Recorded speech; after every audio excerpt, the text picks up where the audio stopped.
What's up, y'all? GoofyRhexxi here, and hope everybody is well. And in today's video, guys, we are going to be talking about Doom raids. I know for some it's scary. It's a scary process to even think about, but Doom raids are definitely going to be very important moving forward. I think even for mid-game players, you are definitely going to want to process and start thinking about how to prepare for them, especially with things coming around the corner like blue ISOs, and also, you know, with these raid milestones. Now, I know not very well received, but, you know, you're going to want to start pushing and thinking about, you know, kind of getting into content like that here. So we're going to talk about how to prepare yourself for Doom raids. Even at the mid-game level, you should definitely be thinking about what characters you should be invested into. Now, I'm not personally in Doom raids myself, so I had to consult someone here that knows a lot more than me when it comes to those Doom raids. And let's introduce him. First time on the channel, by the way, Reman. What is going on, man? How you doing, brother? You are not prepared. I'm not. That's if you probably didn't play WoW back in those days, but that was my best Illidan Storm Rage impression. It was a raid, and all right. Either way. Yeah. Either way, you were right. I'm definitely not prepared. We're actually starting Doom raids on Thursday. I'm not gonna lie to you. There might have been some skid marks in my drawers, but let's move on to screen. So Doom raids. Let's talk Doom raids. So there's a lot of things that I think probably goes into, you know, preparing for Doom raids. So kind of what should you be kind of targeting here, you know, to at least with the first step, you know, to start preparing for Doom raids themselves? Yeah, so the biggest thing is if you're able to push like U7.4 or U7.5, you might have teams that can progress in there. The problem is you're going to have trait specific, and usually if you have like a good Marauders team, or you've built up Axemen, or you built up the Dad Bros, you probably have the mutant lane covered. Okay. Most people have gotten Surfer, Mordo, Hela built up because of previous iterations, and Maw and Thanos. So you've got Mystic covered. For tech, you'll definitely feel a little behind, but you remember, you don't have to do it alone. Okay. We're gonna get back to the old days of like the raid grind, and so realistically, building up characters that are both good in Dark Dimension 4, okay, and are good for the Doom raid are kind of what we've been trying to lead you towards. Okay. You know, with a lot of the content that I've been providing, to hopefully get you ready for what it looks like in the current state, because they introduce a character that becomes essential to a raid and overshadows some of the other characters that you selected. But I think if you really want to think of Dark Dimension 4 as the ultimate stepping stone to really start progressing, because Doom actually is the best raid character in the game, period. Okay. Now, is that because he takes up, you can use them in two lanes, obviously, right? Or, you know, like the tech and also the Mystic? Yeah. Okay. Right. So he overlaps in a lot of different utility. You know, as a global character, he can enhance like the Axemen team. He enhances a lot of other teams. Okay. So he just happens to be a really solid raid character in that he does amazing amounts of damage and can really set up some cool synergy. But I will tell you that if you choose characters that have high value in the Doom raid, as you're going through Dark Dimension 4, you're going to make it a lot easier. And those are kind of the suggestions we've been making down the road, as far as characters go. But again, there are some that stick out. But I think we're going to talk today about just kind of how to get your alliance to 30%. Okay. And I released the Dark Dimension 4 calculator again that Ron used to put together. We added the Silver Surfer milestone, so you can see how many Surfer you can get with the current raid structure. You can use the drop-down menu to kind of pick and choose what your alliance is capable of doing, and determining what you need to get for points to get to Surfer milestones. So that's the big difference. Okay. Now you mentioned a couple of characters here. One that definitely brought a question mark to my head was Mordo. I mean, so yeah. So here, let's do it right now. I'm gonna give you the 5 top tunes for each area, and then we'll talk about like alternatives. Okay. So we'll start with bio, and that's the symbiotes. Most people built the symbiotes up. Okay. They'll be relatively easy, so no questions there. Flex characters on that are going to be Black Bolt and Yo-Yo, and I don't recommend anything else. when you start getting to the harder nodes. For Mystic, it's going to be Silver Surfer, Hela, Thanos, Maw, and then either Mordo or Doom, depending on where you are in the game. Mordo can fill in for Doom until you get him. Okay. Tech lane is a little more difficult. Tech is probably going to be Ghost, because you're probably building him for a Dark Dimension 4, Minerva, Dark Dimension 4, Shuri, and then you're going to use Doc Ock, who probably is a high pick for Dark Dimension 4, and then Dr. Doom, or you can use Falcon in some regard. And if Falcon is your highest damage on the team, you can get some really cool synergy when you get Doom later on. Yeah, those are the picks for that. Then Mutant, really, it's Axemen or Dad Bros. A couple different options, and you can use a combination of like Marauders if you really want to push it. And remember, if the first couple times you do it, you can like mix and match teams and support your team, and then realistically, for the skill, there are 5 characters that stick out: Red Guardian, Night Nurse, Proxima, who's probably a Dark Dimension 4 pick. Yeah. Taskmaster, who's probably after your second run, or you built them up because you wanted a big defense. And Zemo. And so those are the ones that I use to two-shot the boss node frequently. Okay. Now there's definitely a concern, I think, for me, because you mentioned Night Nurse, you mentioned a couple other characters here. Mm-hmm. I'm looking at my Night Nurse right now, and she's only at 3 reds, right? So I feel like this also becomes a little red star dependent. Is she still worth bringing into, Doom raids, even though she doesn't have adequate red stars, or am I going to have to go to try to find a way to promote and get red stars on her just so that she can be viable, for that Doom raid? So the idea is, one thing I'll recommend doing is, right now there's lanes 1 and 2, which start with the bio into skill nodes. I skip those. Those are the hardest nodes in there. You do that later on. There's 3 and 4, which I think are front loaded with tech, and then goes into Mystic, if I recall. And so has skill at the very top, which is the best lane to start with to get your alliance used to the bosses. Remember, they're mirrored. Sometimes they're a little bit weaker at that first starting point, like they don't have the full G16. They're at G15, so they're mirrored. So if you can beat a node like the Emma node, you can beat it if it's later in the raid. So you can get used to the way the nodes operate, and also understand how to actually work as a team on Doom.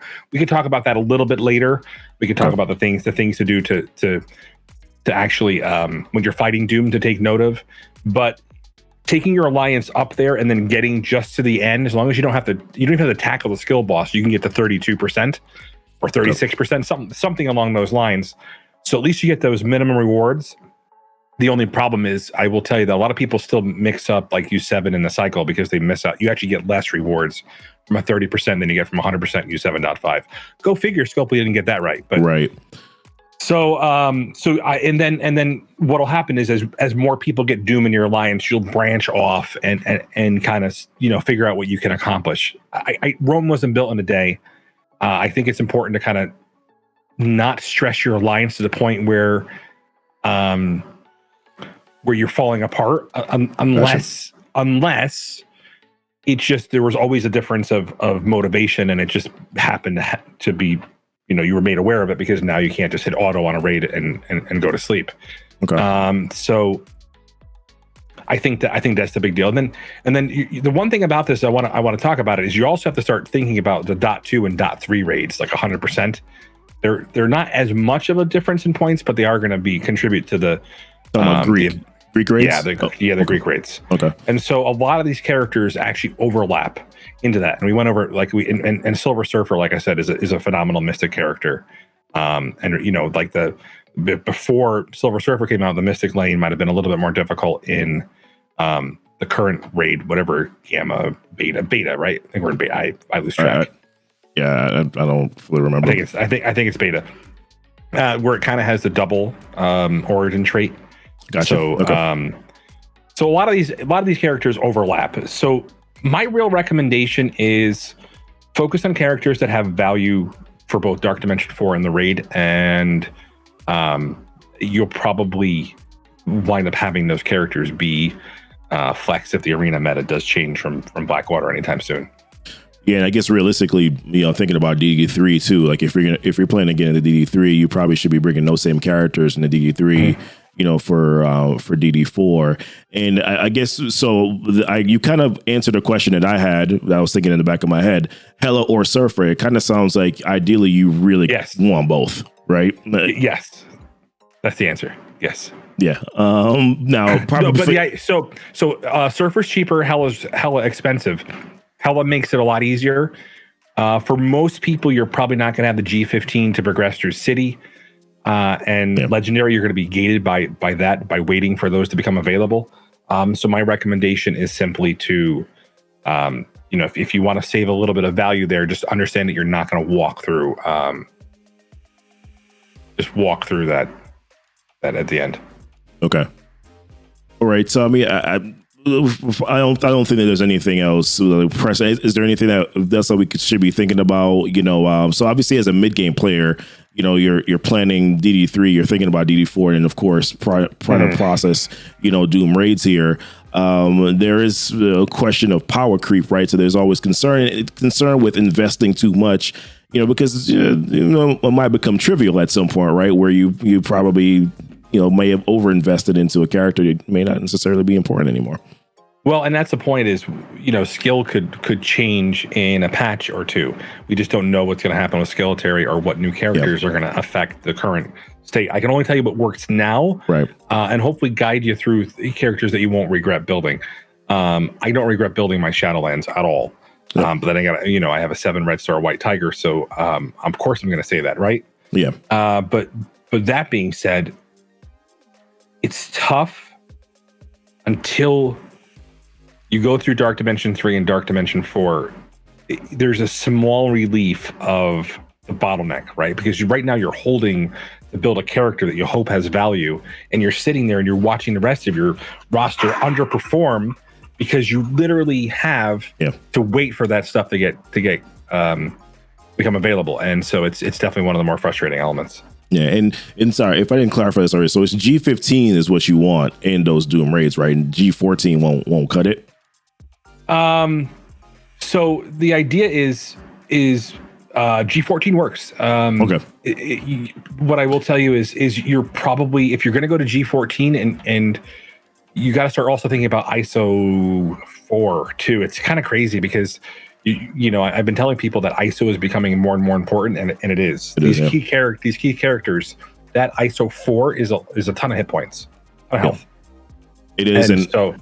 And of course, if you're starting to push into doing gold 4 or plat, at some point in time you're gonna be facing other individuals that have blue ISOs because they're doing Doom raids, right? Because that's gonna be the release method. So it's you're kind of realistically gonna want to start pushing to ISO 5 so that you can eventually get to the ISO. I'm gonna say this. I'll say because we can talk about this. It's I'm not revealing anything. I don't feel that the blue ISO was overwhelming like G14 was. Like I don't think when I faced it, I wasn't like, oh my god, I'm gonna lose. Right. Okay. It did make certain things a little bit easier, and there were some additional interactions that changed as you progressed. Again, those are subject to change, so I don't want to go into too much detail. Right. But I will say to you that don't panic. Like if like the ISO is probably going to trickle out, it's not going to pour out. You're not going to suddenly see ISO level 5 in war. And even then, I don't think it's going to be something other than like, maybe you'll see like 1 million, defense, but it's not going to be insurmountable in the way that you think. That's definitely a more linear progression that seems to make sense. And I'm going to say is still one of the best things they brought to the game. Yeah, ISOs definitely have been good. I love the ISOs. It was well thought out and changed. And Fortifier, you love Fortifier. That's what I heard. Of course, I mean my favorite ISO ever. Fortifier level 5, guys. I'll make sure that you level. Stay tuned. Stay tuned. Actually, Blue ISOs look better for Fortifier, but I think that's it for now that I can think of. I just wanted to kind of like bring light to it, you know, from a mid game perspective, right? Going into late game, you know, what should you be preparing for, you know, as you go into, you know, as you for Doom raids, you know, it's important now, I think. And at some point, we're hoping that they're probably going to make difficulty 1, difficulty 2 there, so some of the early ones will be a little bit easier, but definitely should be thinking about it. So slider. Yeah. So we're hoping we get a slider down the road here, because that would make a lot more sense, because this is a first strike, and last time we had a first strike, it actually got harder and then it got easier after they brought back the slider. So fingers crossed. Hopefully they're listening to us. From what I've heard, the rumors are that they're actually listening, and some cool changes coming down the road here. So I hope we see that sooner than later, and give us some feedback. You know, I'm curious to see when you guys first hit these Doom raids. Take 8 people per strike team up those lane 3 and 4, and focus on getting to those skill raids. And I'll recommend when you should do that is when the medkit challenge is up. This way, you guys have the chance to revive. Heal. So basically, your Sundays, your Mondays, and your Thursdays, essentially. Okay. Right. I recommend those days to push raid content. So for sure. All right. Well, Rem, appreciate you being on the channel first time. Of course, like to be able to pick your brain on these things. I feel bad. It's been a crazy set of months. I definitely, we definitely had some time together. No problem, man. Much love. But listen, hopefully this was a helpful video for you guys. Thank you guys for tuning on in. Any questions, leave them in the comments. Happy to go back to you on those, guys. Obviously, try to make sure that we help out the community as best as we can during these challenging times during the game. But once again, Rem, appreciate you. Much love. See y'all. Catch you soon. Y'all be blessed. Y'all be safe.